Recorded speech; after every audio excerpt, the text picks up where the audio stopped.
ഇന്ന് ഞാൻ വന്നിരിക്കുന്നത് ഈവനിംഗ് സ്നാക്സിന്റെ റെസിപ്പി ആയിട്ടാണ്. 10 മിനിറ്റിനുള്ളിൽ തന്നെ നമുക്കിത് തയ്യാറാക്കിയെടുക്കാൻ പറ്റും. അപ്പോൾ അത് ചെയ്തെടുക്കുന്നത് എങ്ങനെയെന്ന് നോക്കി വരാം.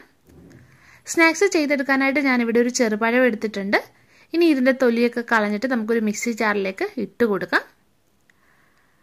ഇനി ഇതിലേക്ക് 1/4 കപ്പ് പഞ്ചസാര ചേർക്കാം. പഞ്ചസാര നിങ്ങളുടെ മധുരത്തിനനുസരിച്ചിട്ട് വേണം ചേർത്ത് കൊടുക്കാൻ.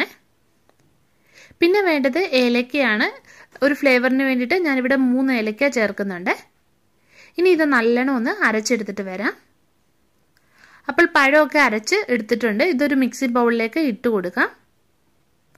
ഇനി ഇതിലേക്ക് മൈദ ചേർത്ത് കൊടുക്കാം.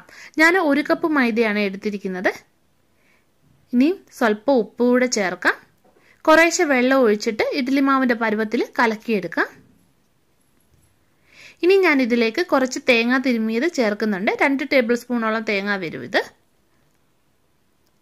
ഇനി ലാസ്റ്റിൽ സ്വല്പം സോഡാപ്പൊടിയും കൂടെ ഇതിലേക്ക് ചേർത്ത് കൊടുക്കാം. ഇനി ഇത് നമുക്ക് വറുത്തെടുക്കാം. അപ്പോൾ അതിനായിട്ടുള്ള എണ്ണ ചൂടായി വന്നിട്ടുണ്ട്. ഇനി ഇതിലേക്ക് ഓരോ തവി മാവ് ഒഴിച്ച് കൊടുക്കാം. മീഡിയം ഫ്ലെയിമിൽ ഇട്ടിട്ട് വേണേൽ വറുത്തെടുക്കാൻ. മുകൾ ഭാഗത്തൂടെ എണ്ണ ഇതുപോലെ ഒഴിച്ചു കൊടുക്കാം. ഇനി ഇത് തിരിച്ച് മറിച്ചു വിട്ടിട്ട് നമുക്ക് മൂപ്പിച്ചെടുക്കാം.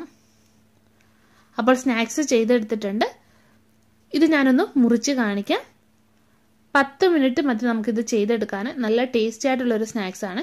അപ്പോൾ ഉറപ്പായിട്ടും നിങ്ങൾ ഇതുപോലെ ഒന്ന് ചെയ്ത് നോക്കുക. പിന്നെ വീഡിയോ ഇഷ്ടപ്പെടുകയാണെങ്കിൽ ഒന്ന് ലൈക്ക് ചെയ്യുക, ഷെയർ ചെയ്യുക. അപ്പോൾ നമുക്ക് വീണ്ടും മറ്റൊരു റെസിപ്പിയുമായിട്ട് കാണാം.